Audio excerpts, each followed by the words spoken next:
To be like Jesus. Daily Devotional by Ellen G. White. Both money and active service needed. March 14th. Speak unto the children of Israel, that they bring me an offering. Of every man that giveth it willingly with his heart, ye take my offering. Exodus chapter 25, verse 2. I have heard men and women who have been engaged in work in the publishing houses and sanitarium complain of having to work over hours. If they cannot stop work after 8 hours labour, they become dissatisfied. But these very ones, when they enter business for their own private benefit, will work on fully 10 hours, as they do in America, and often extend their labour to 12 hours. They make no complaint because it is in their own personal interest. It makes every difference whether the time is to be employed to their own special advantage or the service of God or their neighbour.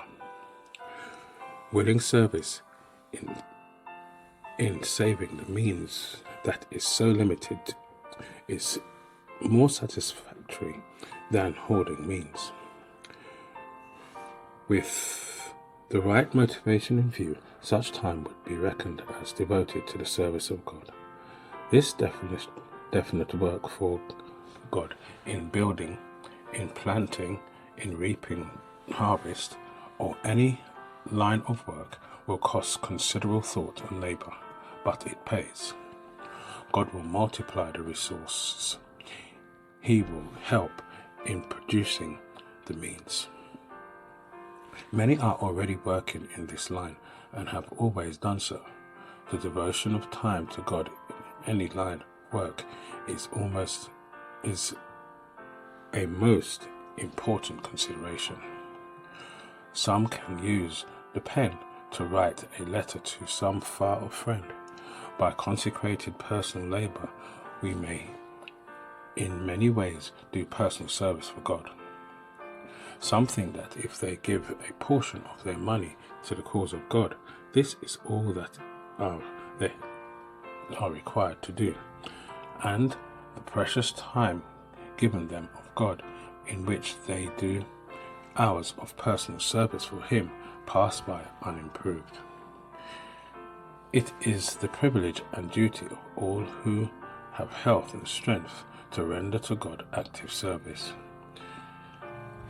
The giving of donations in money cannot take the place of this. Those who have no money can substitute personal labour, and even money can be made in various ways in this work. Everyone may be a labourer together with God.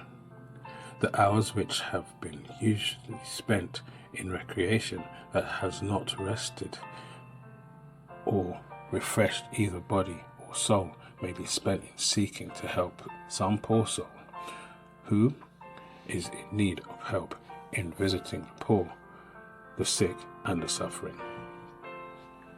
Our time is God's, and as Christians we must use it to glorify God. This is your daily devotion. We thank you for listening. We hope you can join us again tomorrow. Please also check the YouTube comments for any further study notes.